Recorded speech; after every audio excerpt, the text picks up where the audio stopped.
안녕하세요. 파이팅 공공TV입니다. 오늘은 공인중개사민법 2023년 개정된 사항들 같이 쭉 정리해보겠습니다. 자, 우리에게 중요한 건 시험에서 개정된 사항이 나왔을 때도 OX 판별만 빠르게 하시면 되죠. 구구절절 판례 내용까지 완벽히 공부하실 필요는 없습니다. 이번 시간에도 올해 판례가 나와서 더욱 출제 가능성이 높아진 5가지 사항 빠르게 정리하겠습니다. 먼저 주택임대차에서 임차주택이 양도되었을 경우에 임차주택 양수인은 주택을 산 사람이죠. 이 양수인이 실거주를 이유로 임차인의 계약갱신 요구를 거절할 수 있습니다. 법리상 당연한 내용인데 올해 판례가 나왔기 때문에 문구 그대로 암기하십니다. 주택임대차 보호법상 양수인은 임대인 지위를 승계하기 때문에 임대인의 지위에서 실거주 목적으로 임차인의 계약갱신 요구를 거절할 수 있다. 옵니다. 자, 역시 주택임대차 보호법에서 소액임차인의 요건과 우선변제 금액이 변동되었죠. 서울 기준으로 소액임차인 기준보증금은 1억 6,500만 원 이하여야 됩니다. 그랬을 때 5,500만 원까지 우선변제 받을 수 있다.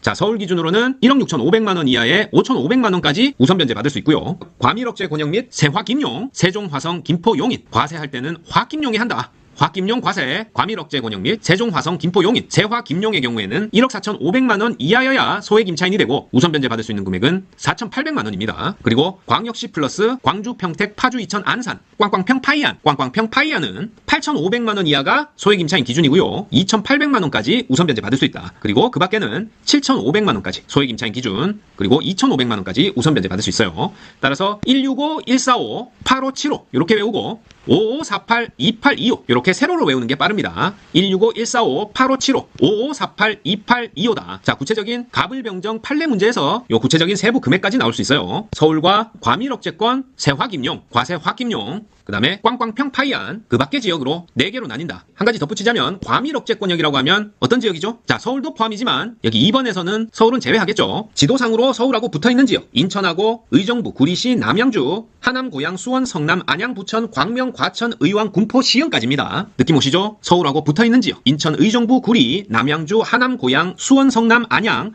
부천, 광명, 과천, 의왕, 군포, 시흥시까지예요. 그게 뭐다? 과밀억제 권역, 서울 주변이라고 화김용으로 과세하는 지역, 과세 화김용 암기해 두십니다. 자, 그런데 여기서 주의할 점이 있는데요. 이 소액 임차인이 들어와 살고 있는 건물이 경매에 넘어갔을 때 만약에 이 금액 변경 시행령이 변경되기 전에 설정돼 있던 저당권이 있다면 그 저당권과의 관계에서는 이 기준이 저당권 설정 당시 시행령 기준에 의해서 결정되는 거지. 이 저당권 설정 이후에, 그러니까 서울 기준이 1억 6,500만 원으로 바뀌고 난 이후에 내가 세입자로 들어갔다고 해서 내 보증금이 1억 6천만 원이니까 이 범위 안에 있네. 여기서 5,500만 원은 우선변제 받겠구나. 이렇게 생각하시면 안 됩니다. 기준이 뭐다? 저당권 설정일입니다. 예를 들어서 내가 오늘 날짜로 서울에서 주택을 임차하는데 보증금이 1억 6천만 원이다. 그랬을 때 등기부를 살펴봤더니 담보물권인 저당권, 근저당권, 가등기 담보권 등이 설정돼 있는데 요게 2018년에 설정돼 있는 거다. 그랬을 때는 요 2018년 기준 시점으로 그때 요 시행령이 규정하는 소액 임차인의 보증금 범위 1억 1천만 원 이하여야 소액 임차인에 해당된다는 얘기예요. 지금 임차인의 보증금이 1억 6천만 원이기 때문에 1억 1천만 원 초과했죠? 결국 소액 임차인에 해당되지 않는 겁니다.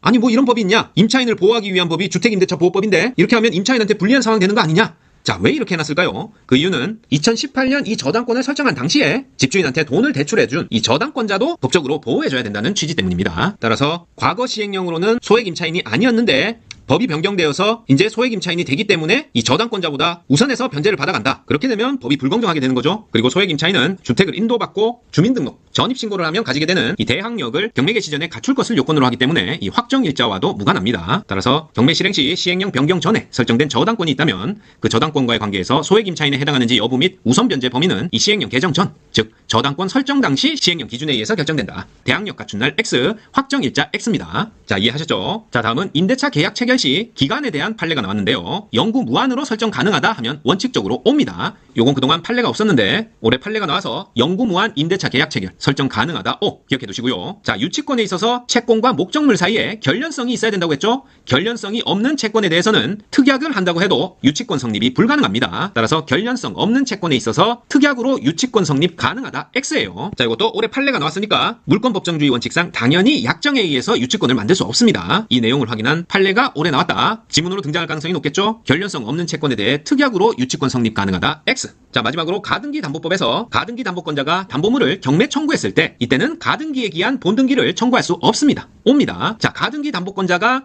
가등기 담보권을 실행하는 절차는 두 가지가 있죠. 첫 번째는 귀속 청산을 통해서 권리 취득을 하는 방법. 두 번째는 경매에 의한 실행이 있습니다. 자, 올해 판례가 나온 것은 요 경매 실행에 있어서 가등기 권리자가 경매 신청을 해서 경매 절차가 개시된 후에 또 이 가등기 권리자가 본등기 설정의 이행을 청구한 사건이었어요. 있었어요. 자, 하지만 경매를 청구했을 때는 이 경매 절차가 개시된 후 여기에 참가할 수 있을 거라고 기대하는 요 물건의 후순위 권리자, 이 후순위 권리자를 보호해줄 필요가 있는 점을 고려해서 가등기 권리자의 신청에 의해서 개시된 경매 절차가 진행 중인 때에도 이 가등기에 대한 본등기를 청구할 수는 없다라고 판결했습니다. 자, 원래라면 이 귀속 청산은 3단계로 이루어지는데요. 청산금을 통지하고 2개월의 청산 기간을 거쳐서 그 다음에 목적물을 인도하고 소유권 이전 등기하는 요 3단계를 거치는데, 이 후순위 권리자의 경우에는 청산 기간에 한해서 비담보 채권의 변제기가 도래하기 전이라도 이 담보 목적물에 대해서 경매를 청구할 수 있습니다. 자, 후순위 권리자를 보호하기 위해서 경매 우선의 원칙에 의해서 경매 신청 요건에 대한 특례를 정한 건데요. 따라서 이때는 청산금의 지급이 있기 전에 경매 신청이 있으면 가등기 권리자가 그 가등기에 기초해서 본등기를 청구할 수는 없는 건데요.